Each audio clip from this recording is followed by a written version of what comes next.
শুভ সকাল বন্ধুরা, তোমরা সবাই কেমন আছো? আশা করি তোমরা সবাই অনেক অনেক ভালো আছো। আমিও অনেক ভালো আছি। দেখো আজকে বেরিয়ে পড়েছি কোথায় বলছি।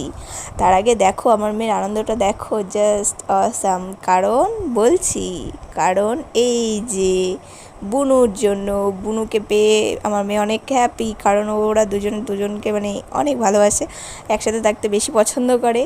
আর আমরা যাচ্ছি মা বল্লার মন্দিরে, মা বল্লার দর্শন করতে। তো আজকে আমরা মেন রাস্তা দিয়ে না গিয়ে যাচ্ছি একটা পকেট রাস্তা দিয়ে। এই পকেট রাস্তাতে তোমরা কে কে চেনো অবশ্যই কমেন্ট করে বলবে। আর ওরা নন স্টপ বক বক বক বক করেই যাচ্ছিলো, এটা কি ওটা কি, ওদের কথার উত্তর দিতে দিতে আমার পুরো মাথা হ্যাং হয়ে গেছিলো। ওদের বক বক করতে করতে পৌঁছে গেছি মা বল্লার মন্দিরে।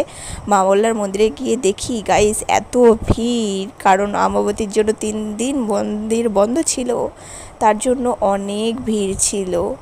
আর মন্দিরে ঢোকার আগে মাথায় জল ছিটিয়ে নিতে হয়। ওখানেও দেখো ওদের দুষ্টুমিটা দেখো গাইস, ওরা ওখানেও দুষ্টুমি করতে শুরু করে দিয়েছে। তো হাতে পায়ে জল দিয়ে আমরা মায়ের ভোগ নিয়ে লাইনে দাঁড়ানোর জন্য যাচ্ছি।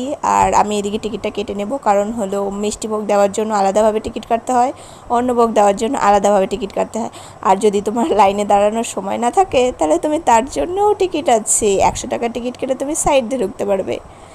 আর এই যে আমি টিকিট কাটছি লাইনে দাঁড়ানোর জন্য। এত ভিড় দেখো, আমি যেতে পারছি না।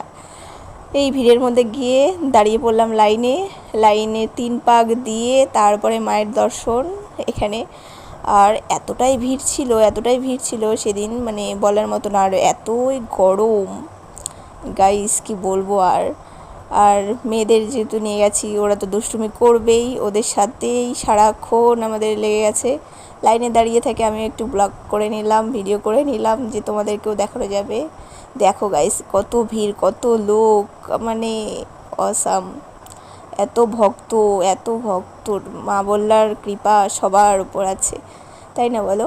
তো গল্প করতে করতে আমরা পৌঁছে গেলাম মন্দিরের ভেতরে, মা বল্লার মন্দিরে পুজো দেওয়ার জন্য। মা বল্লার কাছে এবার তো আর ভাগ্য হলো না বসে থেকে পুজো দেওয়ার, সেজন্য দাঁড়িয়ে দাঁড়িয়েই পুজো দিয়ে সাইড থেকে একটু ছবি তুলে নিলাম, নিয়ে বাইরে বেরিয়ে আসলাম।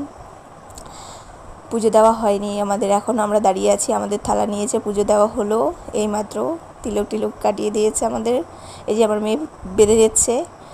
আর আমাদের দেওয়া হলো পুজো শেষ। এইখান থেকে বলে জয় মা বল্লা।